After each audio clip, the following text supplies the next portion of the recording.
Болат Нәукенұлы, Қазақ елі бейнелі энциклопедиясы.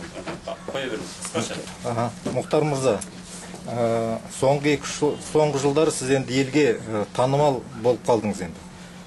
Сізді ел жұрт өзісін жүйелі істейтін экономист, ғалым, кәсіпкер ретінде бағалайды. Енді осы орайда сізге сұрақ. Белсенді саясатқа араласқалы қанша үкіметтік емес ұйымдармен араластыңыз, ұлт мүддесіне істеп жүрген?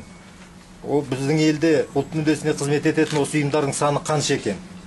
Олардың ең болмаса 2-3-еуіне баға беріп кетсеңіз, істесе алған. Неге сізді қолдаса қолдады, қолдамаса қолдамады деп? Рахмет. Жоқ, мен енді баға беру қазір меніңше ол жөн болмас. Өйткені баға беретін халық, баға беретін қоғам.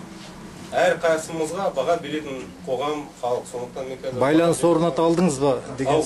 Байланыс орната алдыңыз ба? Жүйелі түрде, сіз енді ғалымсыз, жүйелі түрде ел сенім артты сізге.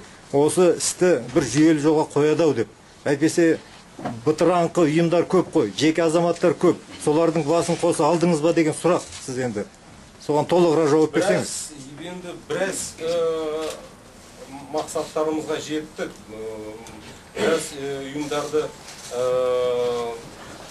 ұйымдастырдық. Мысалы халық альянс. Бірақ барлық ұлттық патриоттық күштерді бір ұйымға бірігу, ол менің мақсатымда болған жоқ. Және мен оны дұрыс та санамаймын. Өйткені дүние жүзінде көп саяси күштері бар. Bu yerде біріктіру емес, байланыс орнатып, бірігіп істей алдыңыз ба деген нақты сұрақ қой. Бірігіп, мен айтып бердім ғой қазір. Ана доктринаға қатысты бірге жұмыс жасадық қой. Ана Қытайға жерімізді жалға бергенде бірге жұмыс жасадық қой. Кедендік одаққа бірге жұмыс жасадық қой. Полигондарға қазір тағы да меніңше біз бәріміз бір идея, ол бір идея, біріктіретін идея ғой, ұйым емес. Мұхтар мырза, 5 жылдай жаңағы саясатта болдыңыз, ыстығына да суығын да көрдіңіз. Енді 5 жылдық тәжірибе ретінде саясат деген өнер ма, кәсіп па? Енді ел айтады ғой, саясат деген жаңағы мүмкіндіктерді ең пайдаланудың шегіне жеткен өнер дейді, шегіне жеткізетін.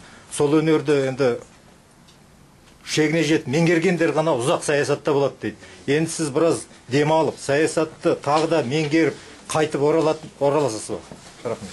Аға, мен айттым ғой, болашақта не болады, не болмас, ол уақыт көрсетеді. Мен келмеймін деп айта алмаймын. Мүмкін ахуал қатты өзгеретін болсам да көреміз. Саясат ол бәріміздің ортақ тағдырымыз, бәріміздің. Сондықтан саясатпен айналысу үшін біріншіден жүрек керек. Ол өнер де емес. Біз осында әртіс емеспіз. Кәсіпте емес. Ол кәсіпте емес, ол мысалы бухгалтер ешкім емес. Тәжірибе болады және жүрек болады.